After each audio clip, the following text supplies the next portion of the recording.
Oke, kemudian karena dokternya 2, ini kita beri penyekat yaitu garis miring ya.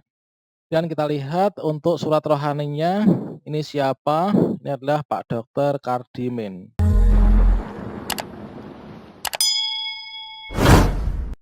Assalamualaikum warahmatullahi wabarakatuh, sobat-sobat calon guru, selamat datang di channel calon guru. Sobat-sobatnya, video ini kita akan melanjutkan pemberkasan ya, yaitu pengisian daftar riwayat hidup, yaitu khususnya di sini pada bagian riwayat organisasi.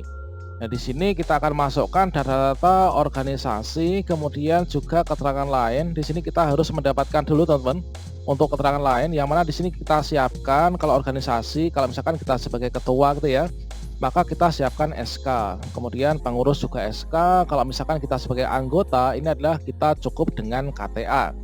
Kemudian kita siapkan data-data ini yaitu dari SKCK, kemudian ada surat keterangan sehat jasmani ya, kemudian sehat rohani, kemudian bebas nafsa teman-teman. Oke, selanjutnya bagaimanakah untuk cara mengisinya? Silahkan simak video ini sampai selesai. Namun sebelum kita lanjutkan, perlu saya ingatkan bagi teman-teman yang mungkin baru pertama kali menemukan channel ini, silahkan klik tombol subscribe-nya dan aktifkan notifikasi loncengnya sehingga nanti jika ada update video terbaru, teman-teman tidak akan ketinggalan informasi. Kemudian untuk cara mengisi riwayat data perorangan, pendidikan, pekerjaan, keluarga, kemudian dokumen uploadnya bagaimana, silahkan simak video saya sebelumnya. Oke, sobat-sobatnya di sini untuk mengisikan organisasi, yaitu kita isikan keterangan organisasi dan keterangan lainnya. Nah, di sini kita masukkan, ini adalah kita ada satu ya untuk organisasi yang diikuti. Di sini kita bisa masukkan nama organisasinya, ini adalah PGRI atau Persatuan Guru Republik Indonesia ya. Nah, di sini kita pilih jenis organisasinya. Ini ada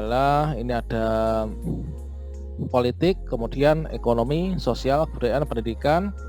Nah, di sini kalau PGRI itu adalah berarti masuk dalam bagian yaitu pendidikan ya. Oke, kita pilih pendidikan PGRI. Kemudian untuk jabatan organisasi di sini adalah anggota biasa ya. Kemudian tanggal mulainya ini sesuai di KTA itu kalau misalkan kita lihat ini adalah 6 September 2016. Oke, 2016 kita cari dulu. 2016 6 September. Oke, di sini September, kemudian tanggal 6. Kemudian untuk KTA itu kemarin berakhir yaitu 6 September 2021 ya. Kemudian diperpanjang sehingga nanti di sini menurut berlakunya itu adalah 2026. Coba kita scroll. Nanti diperpanjang terus teman-teman, biasanya 5 tahunan ya. Oke, ini September, kemudian tanggalnya tanggal 6. Kemudian ada juga yang mengatakan mengisikan nanti sampai batas usia pensiun. Nah, tentu saja di sini nanti kita sesuaikan apakah kita terus bergabung atau tidak ya. Kemudian untuk tempatnya ini adalah di Ngawi, setara kabupaten kota ya. Kemudian pemimpinnya kita masukkan, oke, keliru, di RS, kemudian Sarwo. Oke, demikian. Kalau misalkan sudah, ini kita bisa klik simpan. Maka di sini riwayat organisasi sudah muncul. Kalau misalkan teman-teman setelah mengisi disimpan nggak muncul, teman-teman bisa klik reload di sini ya, di reload nanti akan muncul.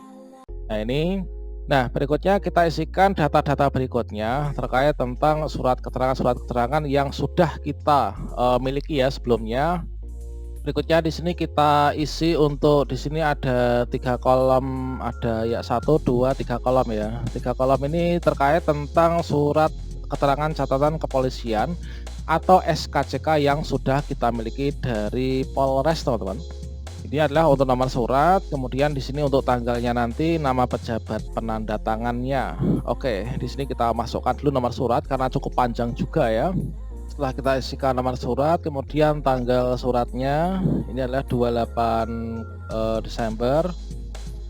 Oke, ini Desember, kemudian tanggal 28 Desember 2021. Kemudian nama pejabat yang menandatanganinya Ini adalah Bapak Marwanto.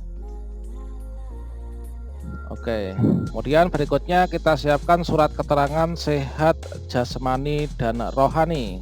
Tentunya di sini ada berbagai macam kasus teman-teman terkait tentang surat keterangan sehat jasmani dan rohani. Ini berbeda ya.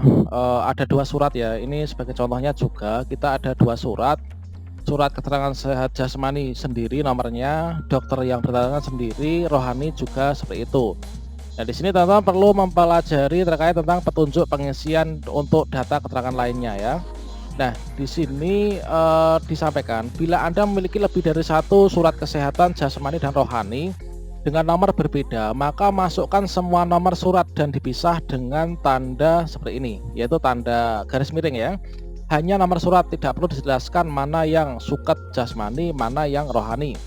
Dan bila memiliki lebih dari satu surat kesehatan jasmani rohani dengan dokter berbeda, maka masukkan semua nama dokter penanda tangan dan dipisah dengan tanda garis miring. Hanya nama dokter ya, tanpa ada gelar ataupun tanda jabatan.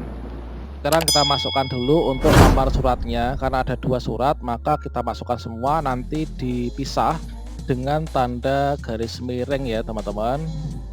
Nah, di sini setelah kita cek ternyata untuk nomor surat keterangan sehat jasmani dan rohani ini adalah sama ya. Nanti kalau teman-teman berbeda, ini ditandai sekat ya dengan tanda garis miring.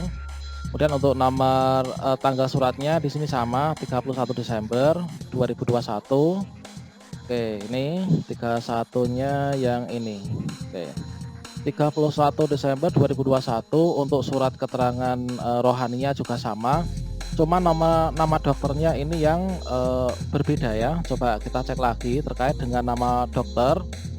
Bila Anda memiliki lebih dari satu surat keterangan sehat jasmani dan rohani dengan dokter berbeda, masukkan nama dokter penanda tangan dan dipisah dengan tanda ini, hanya nama dokter ya. Nah ini, maka masukkan semua nama dokter teman-teman, semua nama dokter penanda tangan. Nah ini berarti kita masukkan dipisah dengan tanda garis miring. Nah, di sini kita lihat dulu untuk yang nama dokter penanda tangan surat sehat jasmani. Ini tanpa gelar ya, yaitu Retno Sulistianingrum. Kita masukkan dulu.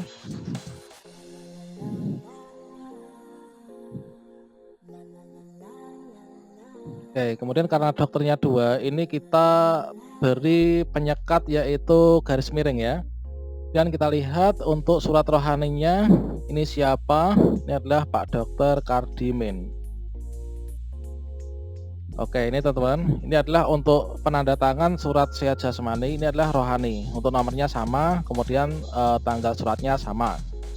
Nah, berikutnya kita masukkan nomor surat keterangan nafsa di sini teman-teman.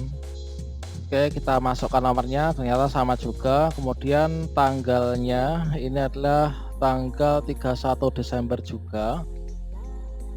Oke, Desember 31. Kemudian untuk nama pejabat yang bertanda tangan ini adalah Pak Dr. Kardimin juga. Oke, ini teman-teman, ini adalah untuk data-data yang kita isikan pada keterangan lainnya termasuk organisasi. Nah, ini di sini yang kita isi ini adalah yang ada tanda merah ya. Nah, ini merah. Kemudian di sini kita tidak perlu isi kalau misalkan memang nggak perlu. Nah, berikutnya supaya nanti bisa tersimpan di sini teman-teman bisa masukkan captcha, kemudian klik selanjutnya ya. Kalau nggak seperti itu, khawatirnya nanti setelah kita logout kita nggak akan tersimpan. Akhirnya kita memulai dari nol lagi ya. Di sini angka 8 dan angka apa nih? L ya. L, kemudian angka E kecil, kemudian B. Kita coba klik selanjutnya. Oh, captcha nggak sesuai. Coba kita cek lagi. Ini adalah coba gini, kita ke selanjutnya. Oke, berhasil. Kalau misalkan sudah di sini teman-teman, berikutnya kita bisa cetak DRH perorangan dan juga cetak DRH riwayat. Dan di sini kita bisa mencetaknya dan memeriksanya terlebih dahulu dengan cara menekan dua tombol ini. Kemudian kita juga bisa memperbaiki ya dengan cara kembali. Nah, kalau misalkan kita sudah setelah cek ada kesalahan, maka kita bisa kembali ke tab-tab ini untuk membenarkannya. sekaligus kita meneliti teman-teman. Nah, selanjutnya untuk yang lain upload dokumen silahkan simak video saya selanjutnya ya.